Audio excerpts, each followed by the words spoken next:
Hi friends, Pandi store அடுத்து என்ன நடக்க போகுதுன்றது இன்னொரு வீடியோவில் ஒரு குட்டி பிரமோவாக பார்க்கலாம் வாங்க. இங்கே நிச்சயதார்த்தத்துக்கான வேலைகள் எல்லாம் நடந்துட்டுருக்கு சக்தியோட வீட்டில். ஆனால் அப்பத்தாவுக்கு கொஞ்சம் கூட விருப்பமே இல்லை. உடனே ராஜாவுடைய அம்மா என்ன ஜத்துன்றாங்க, குமாருக்கு தேவையில்லாமல் அவசரப்பட்டு எங்கேயோ ஒரு இடத்துல பொண்ணை பார்த்து கல்யாணம் பண்ணுறதுக்கு ஏற்பாடு பண்ணிட்டான். ஆனால் குமாரோடைய வாழ்க்கையை அழிய போது நினைக்கும் போது கஷ்டமாக இருக்கு வடிவுன்றாங்க. அத்தை, நம்மளால என்னத்த பண்ண முடியும், நம்மளும் எவ்வளோ பேசுகிறோம், யாரும் கேட்குற மாதிரி இல்லைன்றாங்க. கூப்பிட்டாங்களா போய் பார்க்கணும் நிற்கணும், அவ்வளோதான் அத்தை பண்ண முடியுன்றாங்க. என்னவோ அரசியை கல்யாணம் பண்ணியிருந்தா அவனுடைய வாழ்க்கை நல்லா இருந்திருக்கும்.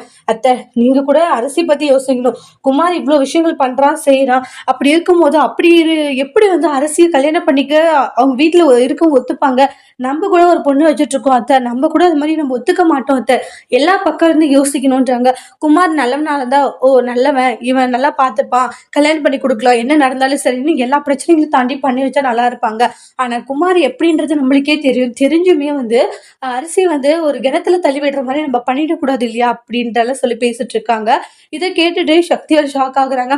என்ன நீ என் பையனை அவ்வளோ இதாக நினைக்கிறீங்களா? வளர்த்தது நீங்க தானே தம்பி, வளர்த்தேன், என் புள்ள மாதிரி தான் வளர்த்தேன். ஆனா என்ன உங்களுடைய எண்ணம் தானே, நீங்க அப்படி குமாருக்கு சொல்லி சொல்லில நீங்க இது பண்ணிருக்கீங்கன்றாங்க.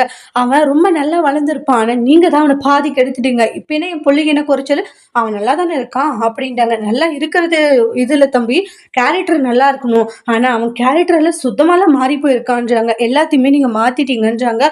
அவன் நல்ல குணத்தை இந்த மாதிரி கெட்ட விஷயங்களை சொல்லி சொல்லியே அவனை சின்ன வயசுல இருந்து வளர்த்துட்டீங்க. இப்ப அவசரப்பட்டு தங்கமயிலோட தங்கச்சிக்கு கல்யாணம் பண்ணி தரீங்க. ஏற்கனவே அந்த குடும்பம் எப்படிப்பட்ட குடும்பம் தெரிஞ்சு கல்யாணம் பண்ணி கொடுக்குறீங்க. இனிய குமாரோடைய வாழ்க்கை நாசனமா போக போகுது அப்படின்ட்டு எல்லாம் சொல்லிட்டு இருக்காங்க. அதை வச்சே பயங்கரமா பிரச்சனை பண்றாங்க.